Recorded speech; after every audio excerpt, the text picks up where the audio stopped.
Assalamualaikum warahmatullahi wabarakatuh. Alhamdulillahilladzi hadana li hada wa ma kunna linahtadi laula an hadanallah. Segala puji bagi Allah yang telah memberikan kami kepada surga ini, dan sekali-kali kami tidak akan mendapatkan petunjuk kalau Allah tidak memberikan kami petunjuk. Dan syukur alhamdulillah kita panjatkan kepada Allah Subhanahu wa taala yang telah memberikan kenikmatan hidup kepada kita semua. Semoga kita dijauhkan dari keterburukan dunia dan keterburukan di akhirat nanti. Tak lupa sholawat serta salam kita sampaikan kepada Nabi besar kita Muhammad Shallallahu Alaihi Wasallam. Semoga kita kelak dapat syafaat darinya. Allahumma sholli ala Sayyidina Muhammad wa ala ali Sayyidina Muhammad. Assalamualaikum ya Rasulullah. Untuk video kali ini aku mau membahas tentang dampak hutang dan riba di dunia dan di akhirat. Tapi sebelum saya lanjutkan, silahkan subscribe, like, komen, dan tekan tombol bunyi loncengnya. Dan jangan lupa share di media sosial kalian. Tidak semua umat muslim tahu bagaimana hukum utang piutang dalam Islam. Untuk itu, di sini kami akan menjelaskannya secara rinci. Umat muslim percaya bahwa utang akan dibawa hingga mereka meninggal dunia. Maka dari itu, sebelum meninggal kita diwajibkan untuk membayar hutang. Untuk mengetahui tentang ini secara lebih jelas, ada baiknya kita mencari tahu tentang hukum utang piutang dalam Islam. Sebab ada hadis khusus yang menyebutkan tentang hukum utang piutang dalam ajaran Islam. Dengan memahami arti dari hadis ini, para umat muslim jadi tahu apa saja azab yang akan diperoleh orang-orang yang enggan bayar utang. Langsung kita simak penjelasan ini. Benarnya ada beberapa kondisi yang membuat utang tidak perlu dibayarkan oleh pihak peminjam, yaitu saat pemilik dana asli telah mengikhlaskan utang tersebut. Namun, ada juga pemilik dana lainnya yang memberi kelonggaran waktu agar pihak peminjam dapat mencicil utangnya. Pahala yang dapat diperoleh umat Islam yang memberikan kelonggaran waktu ini sangatlah besar. Hal ini sudah pernah disebutkan dalam Al-Quran surat Al-Baqarah ayat 280 yang berbunyi, wa in kana tu usratin fanadhiratun ila maisarah wa an tasaddaqu khairul lakum in kuntum ta'lamun. Siapa orang yang berutang dalam kesukaran, maka berilah tangguh sampai dia berkelapangan. Lalu barang siapa orang yang menyedekahkan sebagian atau seluruh utangnya, lebih baik bagimu jika mengetahuinya. Selain itu, masih ada hadis lainnya yang menyebutkan tentang hukum utang piutang dalam Islam, dan hadis tersebut adalah yang artinya adalah dalam urusan utang, demi zat yang menggenggam jiwa Rasulullah Shallallahu Alaihi Wasallam, seandainya ada seseorang yang terbunuh di jalan Allah, kemudian dia hidup lagi, lalu terbunuh lagi dan terulang kembali hingga beberapa kali, tapi dia memiliki tanggungan utang, maka dia tidak akan masuk surga. Umat muslim tidak hanya perlu mengetahui tentang hukum utang piutang dalam agama Islam saja, tapi mereka juga perlu mengetahui tentang beberapa hal yang harus diperhatikan sebelum meminjam uang ke saudara maupun teman. Berikut adalah beberapa hal yang harus diperhatikan saat utang. Pertama, kondisi terdesak. Karena hukum utang piutang dalam Islam cukup berat, hal ini membuat umat muslim disarankan untuk tidak meminjam uang dari orang lain jika kondisinya tidak terlalu terpaksa. Namun, apabila seseorang tidak memiliki dana untuk menyambung hidup, maka mereka diperbolehkan untuk berhutang. Kendati demikian, seseorang yang meminjam uang untuk memenuhi kebutuhan pokok ini harus memiliki niat mengganti utang tersebut. Utang yang tidak terbayarkan akan membuat umat muslim sulit untuk masuk surga. Kedua, selalu niatkan membayarnya. Umumnya, Ketika orang-orang sudah tahu bagaimana hukum utang piutang dalam Islam, mereka akan takut untuk tidak membayar utang yang masih menjadi tanggungannya. Memang ada sebagian umat Islam yang memilih untuk mengikhlaskan utang tersebut, tapi ada juga yang tidak seperti ini. Maka dari itu, umat muslim yang berniat untuk meminjam utang di sanak saudara, teman, pasangan, atau bahkan bank, mereka juga harus memiliki niatan untuk membayarnya. Dan sampai menunggu pihak pemilik dana mengikhlaskan utang yang telah digunakan untuk memenuhi kebutuhan tersebut. Yang ketiga, hindari riba. Alasan kenapa meminjam online dan pinjaman bank tidak diperbolehkan dalam Islam adalah karena di dalam aturannya terdapat bunga yang harus dibayarkan oleh pihak peminjam, di mana bunga ini dekat dengan praktek riba yang dilarang dalam Islam. Jadi, jika sedang membutuhkan uang untuk memenuhi kebutuhan pokok sehari-hari, lebih baik pinjam di orang-orang terdekat terlebih dahulu guna menghindari riba. Yang keempat, buat perjanjian tertulis. Perjanjian tertulis ini dapat dibuat untuk menghindari terjadinya konflik saat waktu pembayaran utang sudah tiba. Terkadang, seseorang bisa mengelak bahwa waktu yang dijanjikan tidak sama karena tidak ada bukti yang mengiringi pernyataan tersebut. Namun, hal ini akan berbeda jika perjanjian tertulis sudah dibuat sejak awal. Dengan perjanjian tertulis, pihak pemilik dana pun jadi lebih mudah untuk mendapatkan uangnya kembali. Bahaya dari utang adalah akan mendapatkan tabiat buruk kebiasaan berhutang. Yang pertama, utang bisa membuat orang kecanduan. Kena tabiat buruk utang di dunia, yaitu yang pertama, utang bisa membuat orang kecanduan. Kecanduan bukanlah sesuatu yang tiba-tiba, ia berproses dari dosis yang kecil dulu, termasuk kecanduan utang. Dimulai dari ngutang hal-hal kecil dulu, misalnya pemakaian kartu kredit dengan limit terbatas, atau mulai dengan ngutang kendaraan dengan cicilan ringan. Akan tetapi, yang namanya kecanduan, maka Anda akan sulit melepaskannya. Anda akan terus-menerus tergantung pada utang. Bukan hanya pada usaha Anda saja yang kena imbasnya, akan tetapi pada kehidupan pribadi, keluarga, dan sosial kita semua. Yang kedua adalah utang selalu bertambah dan terus bertambah hingga ia tidak mampu bahkan untuk membayar bunga atau ribanya. Pada mulanya, pengusaha berutang biasanya dalam jumlah kecil dulu. Jika Anda ingat berapa nominal pertama kali Anda ngutang, silahkan Anda bandingkan jumlah utang Anda pertama kali berutang dengan jumlah utang saat ini. Bagaimana hasilnya?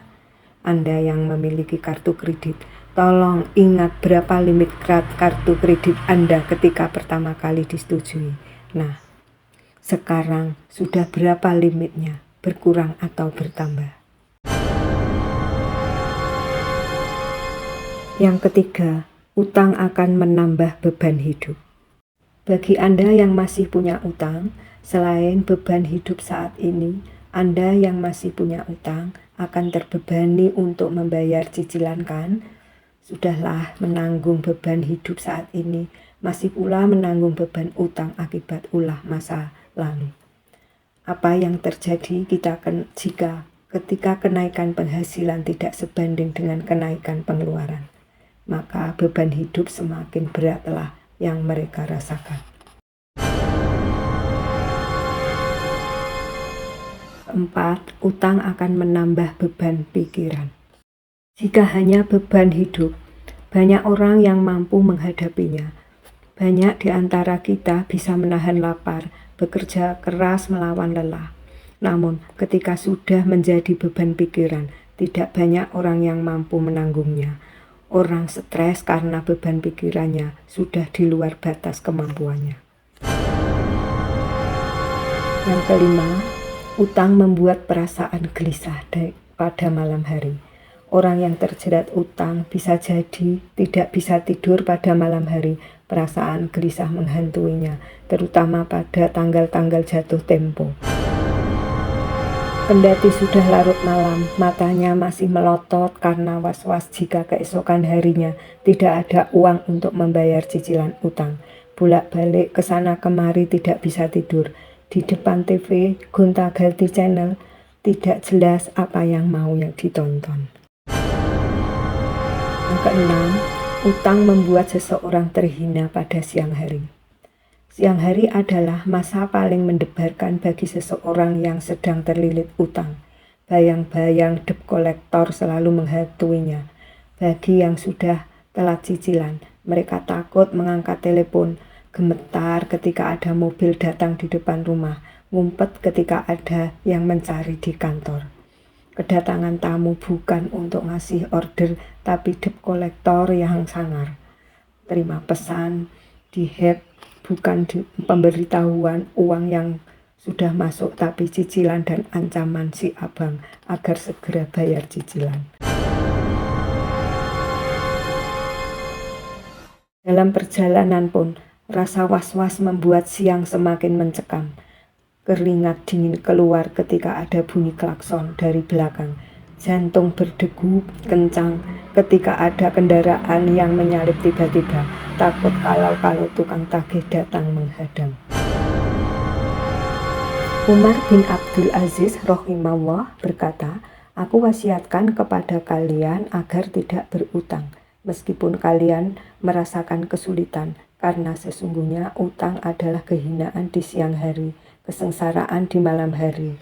Tinggalkanlah ia, niscaya martabat dan harga diri kalian akan selamat, dan masih tersisa kemuliaan bagi kalian di tengah-tengah manusia selama masih hidup." Yang ketujuh, utang membuat seseorang terlihat lebih tua dari usia sebenarnya. Karena orang yang berhutang tidak tampak aura ceria dari wajahnya. Berjalan pun mulai membungkuk karena menahan beban aneka persoalan. Kedelapan, utang membuat sholat tidak khusyuk. Mana mungkin Anda bisa khusyuk ketika sholat tatkala pikiran kalut, hati kusut, bisnis mau bangkrut, dan keluarga carut marut. Yang ada hanyalah pikiran gelisah, hati resah, dan perasaan gundah. Karena semua hal sudah menjadi masalah. Sholat pun lupa berapa rakaatnya. Nauzubillah min dzalik. 9. Utang membuat seseorang beribadah ala kadarnya. Sudah jarang sholat berjamaah, lupa pula untuk membaca Al-Quran, dan tidak ingat kalau ada ibadah shaum sunnah yang lain. Yang ke-10, utang bisa menyeret seseorang berbuat jahat, seperti mencuri, menodong, dan merampok, dan masih banyak lainnya. Yang ke-11, utang membuat seseorang berada dalam tekanan fisik dan mental berkepanjangan. Penyakit kelelahan mental karena tekanan persoalan bertubi-tubi adalah hal yang umum terjadi pada mereka yang terjerat utang. Kelelahan mental adalah kondisi di mana Anda selalu merasa lelah, lesu, atau kurang tenaga. 12. Utang bisa menyeret seseorang berbuat syirik, seperti pergi ke dukun dan lain-lainnya.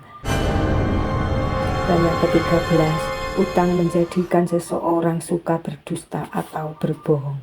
Jika tanggal jatuh tempo datang, sementara uang belum di tangan, padahal pinjaman di sini sudah berbentang, maka yang dilakukan oleh mereka yang terjerat utang adalah berdusta. Berdusta untuk menunda pembayaran hutang, berdusta untuk mendapatkan tambahan utang, berdusta agar dipinjami sertifikat ketika ada tamu datang, bilang tidak ada di tempat. Dusta atau bohong adalah sifat yang melekat pada pecandu utang. Oleh karena itu, berhati-hatilah ketika Anda bersama atau didekati mereka yang suka ngutang. Bisa jadi Anda akan menjadi sasaran berikutnya untuk dibohongi. Kita semua berlindung kepada Allah SWT dari sifat dusta ini. Itulah tabiat utang di dunia yang harus kita jauhi, karena tidak bagus untuk kehidupan kita, apalagi untuk kehidupan di akhirat. Dan inilah konsekuensi utang di akhirat. Selain terkena tabiat buruk utang, mereka yang biasa berutang ketika meninggal dunia tidak mampu membayar utang-utangnya, dan ahli waris tidak mau membayar utang-utangnya, maka mereka akan terkena konsekuensi utang di akhirat. Bagaimana dinyatakan dalam hadis-hadis Rasul Muhammad SAW, yaitu yang pertama, dibangkitkan sebagai pencuri. Siapa saja yang berutang lalu berniat tidak mau melunasinya, maka dia akan bertemu Allah SWT pada hari kiamat dalam status sebagai pencuri. HR Ibnu Majah nomor 2410. Yang kedua, tidak mendapatkan syafaat dari Rasulullah SAW di akhirat nanti. Rasul tidak mau mensolatkan jenazah orang yang meninggal kalau ia masih punya utang yang belum terbayar. Solatnya Rasul atas jenazah adalah syafaat dari beliau. Syafaat artinya pembelaan kepada seseorang untuk mendapatkan ampunan dari Allah SWT di akhirat kelak. Salamah bin Aqwa radhiyallahu anhu, beliau berkata, kami sedang duduk bersama Nabi SAW, lalu ada orang-orang membawa jenazah ke hadapan beliau. Mereka berkata, "Solatilah jenazah ini ya Rasul." Lalu beliau bertanya,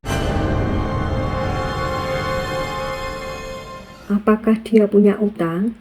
Mereka, para sahabat, menjawab, tidak ada. Lalu beliau mengatakan, apakah dia meninggalkan sesuatu?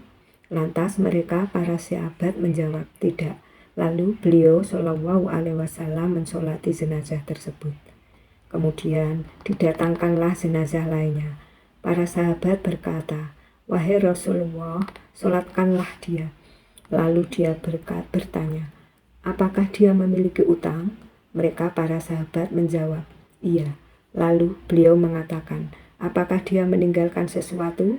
Lantas mereka, para sahabat, menjawab, ada, sebanyak 3 dinar. Lalu beliau mensolati jenazah tersebut. Kemudian didatangkan lagi jenazah ketiga.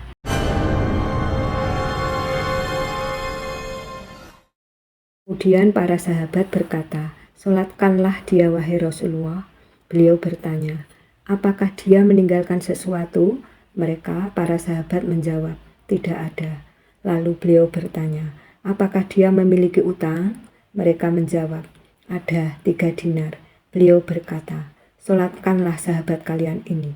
Lantas Abu Qatadah berkata, wahai Rasulullah, solatkanlah dia, biar aku saja yang menanggung hutangnya.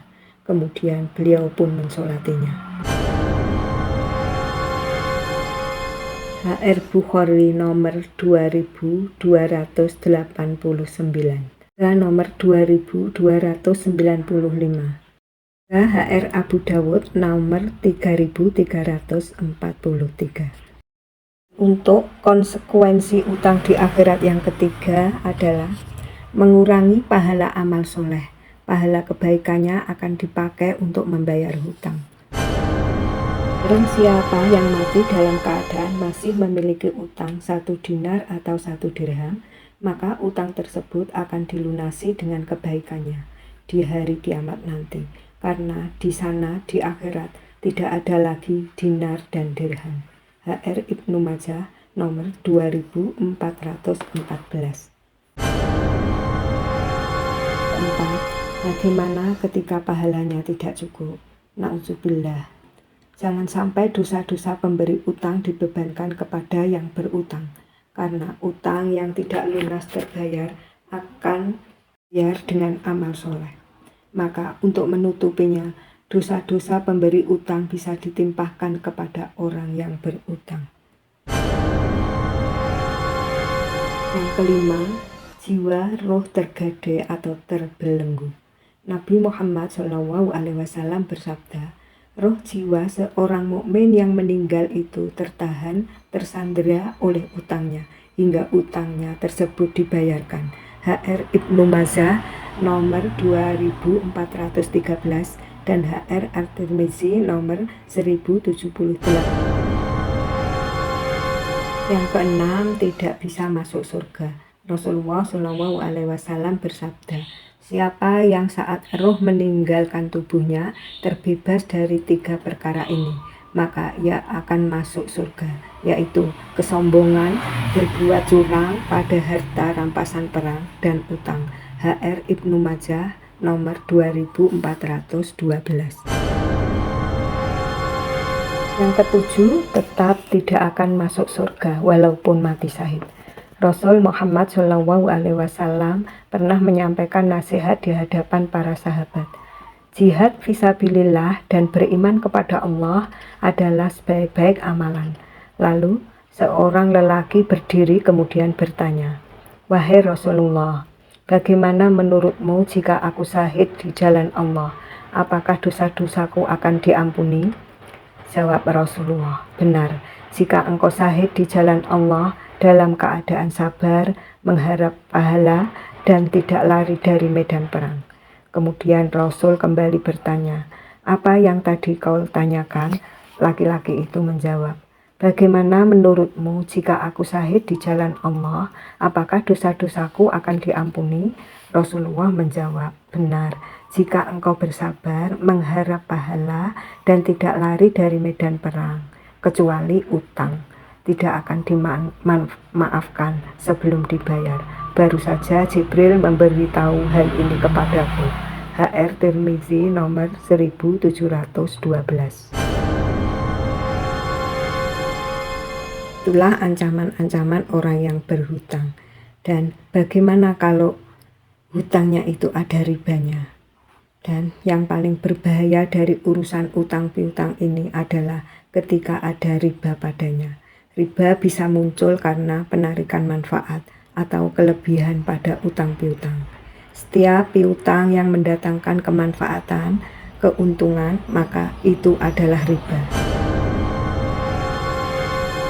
Al-Majmu' Al-Fatawa 29 533, Fathul Wahhab 1 327, Fathul Mu'in 3 65, Subulus Salam 4 97. Mengenali riba secara mudah, kita bisa mengacu pada Fatwa MUI nomor 1 tahun 2004. Yang pertama, pengertian bunga dan riba. Bunga adalah tambahan yang dikenakan dalam transaksi pinjaman uang atau al-qard yang diperhitungkan dari pokok pinjaman tanpa mempertimbangkan pemanfaatan atau hasil pokok tersebut. Berdasarkan tempo waktu diperhitungkan secara pasti di muka dan pada umumnya berdasarkan persentase. Pengertian riba yang selanjutnya adalah tambahan atau riyadhah tanpa imbalan yang terjadi karena penangguhan dalam pembayaran yang diperjanjikan sebelumnya. Dan inilah yang disebut dengan riba nasi'ah. Yang kedua adalah hukum riba. Praktek pembungaan uang saat ini telah memenuhi kriteria riba yang terjadi pada zaman Rasulullah SAW, yakni riba nasi'ah. Dengan demikian, praktek pembungaan uang ini termasuk salah satu bentuk riba, dan riba haram hukumnya. Praktek pembungaan tersebut hukumnya adalah haram, baik dilakukan oleh bank, asuransi, pasar modal, pegadaian, koperasi, dan lembaga keuangan lainnya, maupun dilakukan oleh individu. Dan riba juga ada pada transaksi jual beli atau pertukaran barang-barang ribawi, yaitu emas, perak, kurma, gandum, jawawut, dan garam yang tidak sesuai syariah. Hadis di bawah ini sebagai panduan untuk menghindari riba pada transaksi barang-barang ribawi. Emas ditukar dengan emas, perak dengan perak, gandum dengan gandum, jawawut dengan jawawut, kurma dengan kurma, garam dengan garam, harus semisal dengan semisal, sama dengan sama beratnya, sama takarannya, dan dari tangan ke tangan kontan. Maka jika berbeda jenis-jenisnya, juallah sesuka hatimu asalkan dari tangan ke tangan kontan. HR Muslim nomor 1210, At-Tirmizi 3, 532, Abu Dawud 3, 248. Yang ketiga, mereka yang termasuk pelaku riba. Dari Abdullah bin Mas'ud, Rasulullah SAW melaknat pemakan atau penghasilan dari riba, rentenir, orang yang menyerahkan riba, peminjam, para saksi transaksi riba dan pencatat akad riba, notaris, sekretaris atau serupa dengan itu. HR Ibnu Majah nomor 2277. Rasulullah SAW melaknat pemakan riba, orang yang menyerahkan riba, pencatat riba, dan 2 orang saksinya. Beliau mengatakan mereka semua itu sama dalam melakukan hal yang haram. Muslim. Saudaraku semua yang dirahmati oleh Allah Subhanahu wa taala, di dunia ini tidak ada yang bisa bertahan dari azab Allah karena riba ini. Sejak di dunia hingga akhirat nanti, azab-azab atas dosa riba telah dengan jelas Allah dan Rasul-Nya sampaikan. Pelaku riba adalah pekerjaan orang kafir, dan disebabkan mereka memakan riba, padahal sesungguhnya mereka telah dilarang daripadanya. Dan karena mereka memakan harta benda orang dengan jalan yang batil, kami telah menyediakan untuk orang-orang yang kafir di antara mereka itu siksa yang pedih. Quran Surat An-Nisa 161. Yang kedua, harta yang diperoleh dari riba akan berakhir menjadi sedikit. Dari Ibnu Mas'ud bahwa Nabi SAW bersabda, tidaklah seseorang banyak berurusan dengan riba, melainkan akibatnya dia akan mengalami kekurangan. HR Ibnu Majah nomor 2279.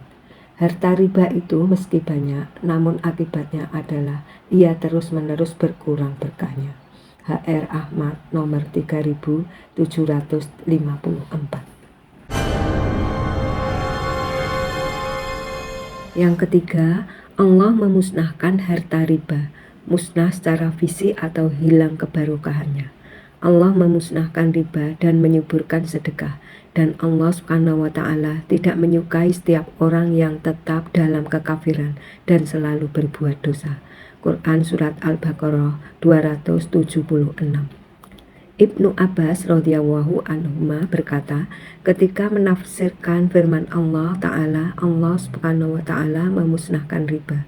Allah tidak menerima sedekah, jihad, haji, dan silaturahim darinya, yakni yang dilakukan dari harta riba. Profesor Dr. Sulaiman Ar-Ruhali dalam kitab Dakwah Bis Ar-Riba halaman 26-27 menjelaskan macam-macam cara Allah memusnahkan riba sebagai berikut. Yang pertama, kemusnahan harta secara konkret tampak. Seperti Allah menguasakan sesuatu yang dapat memusnahkan hartanya. Contohnya, Allah memberinya penyakit lalu ia menghabiskan hartanya untuk berobat, atau Allah menjadikan keluarganya yang sakit, atau menakdirkan seorang pencuri, atau menggelapkan hartanya, atau perbuatan semacamnya. Ini merupakan hukuman secara konkret.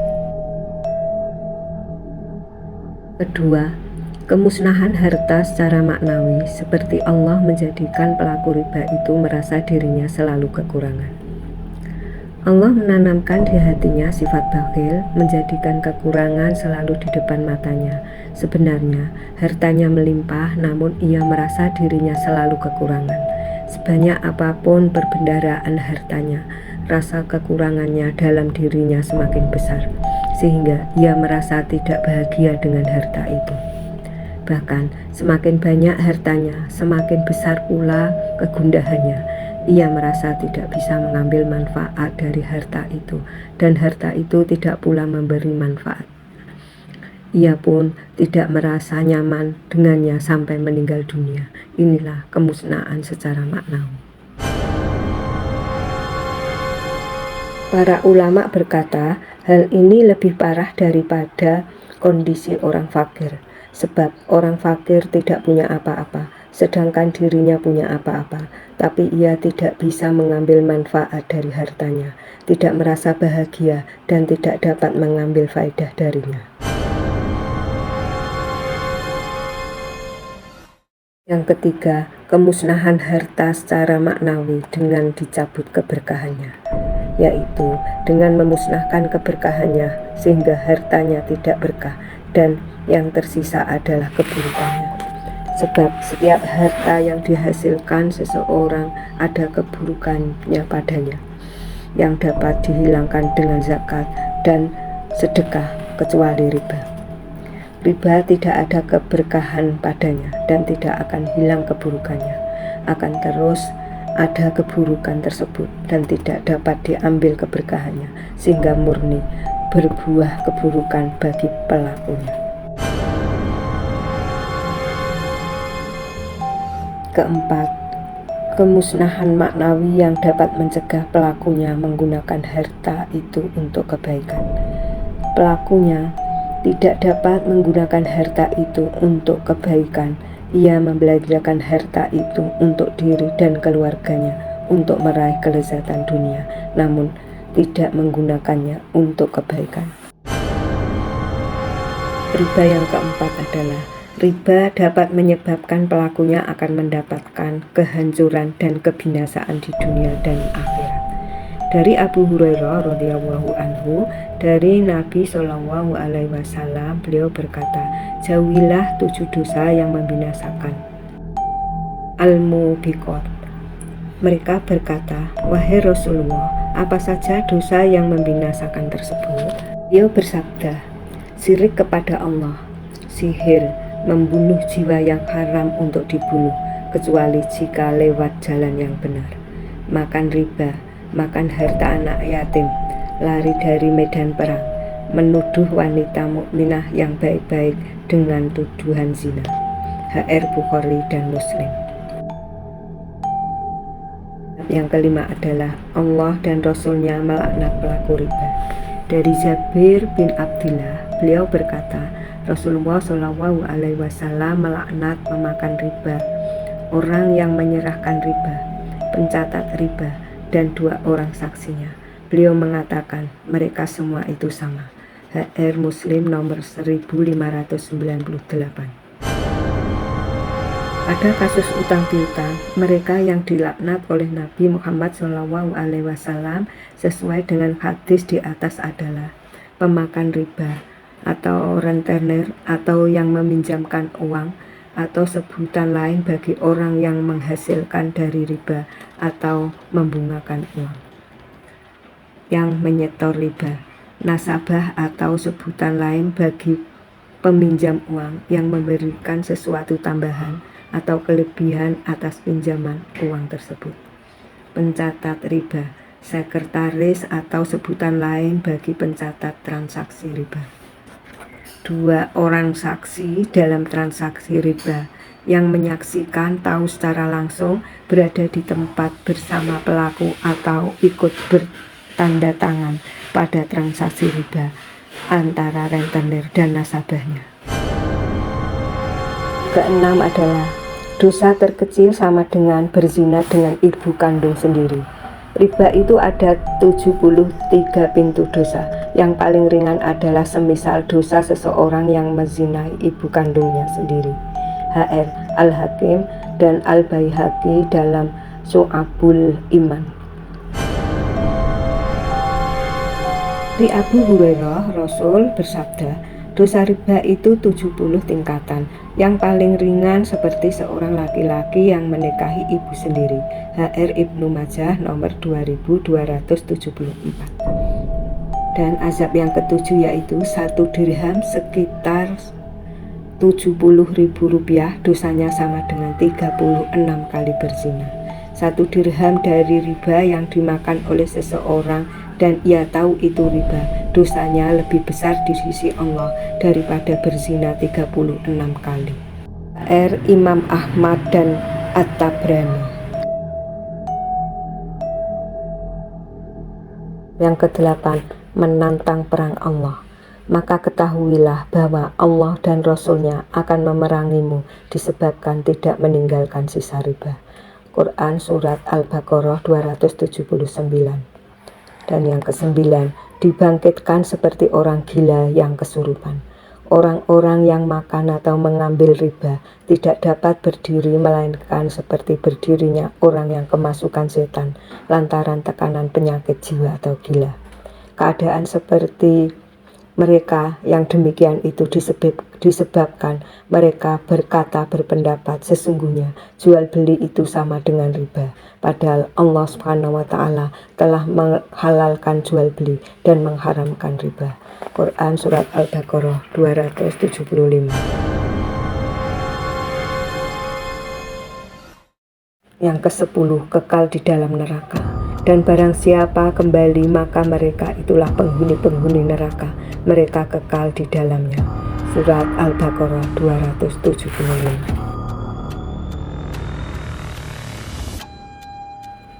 Yang ke-11, mereka akan diazab, disiksa, makan batu, tenggelam di kumbangan darah.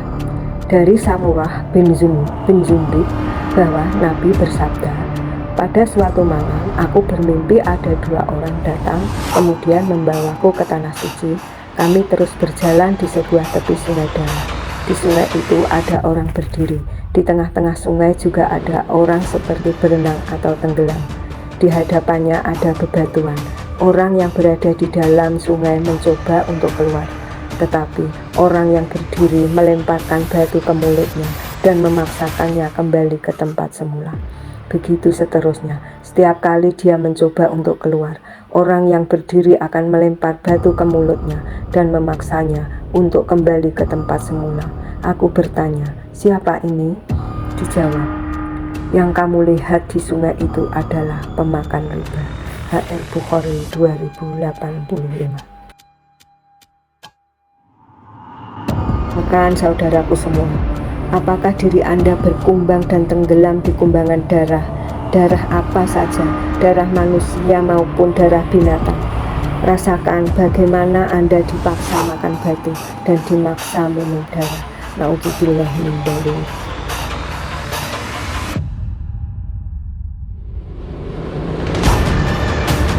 Yang ke-12, perutnya akan dipenuhi ular berbisa. Dari Abu Hurairah, Nabi Muhammad SAW bersabda, pada malam Isra, aku mendatangi suatu kaum yang perutnya seperti bangunan-bangunan rumah yang dipenuhi banyak ular yang terlihat dari luar perut mereka. Aku bertanya, siapa mereka itu wahai Jibril? Dia menjawab, mereka adalah pemakan riba. Aku semua yang dirahmati oleh Allah Subhanahu wa Ta'ala, apakah kuat membayangkan diri Anda kelak di akhirat akan bangkit dengan perut membengkak hingga sebesar rumah Anda? Apakah Anda sanggup merasakan ketika perut Anda penuh berisi ular berbisa yang mematikan? Sesungguhnya mengerikan nasib pemakan riba. Na'udzubillahi min dzalik. Allahu a'lam bishawab. Kurang lebihnya saya mohon maaf yang sebesar-besarnya. Allahumma inni as'aluka ilman nafi'ah wa rizqan thayyiban wa amalan mutaqabbalan. Astaghfirullahaladzim, astaghfirullahaladzim, astaghfirullahaladzim. Subhanakallahumma wa bihamdika asyhadu an la ilaha illa anta astaghfiruka wa atubu ilaik. Assalamualaikum warahmatullahi wabarakatuh.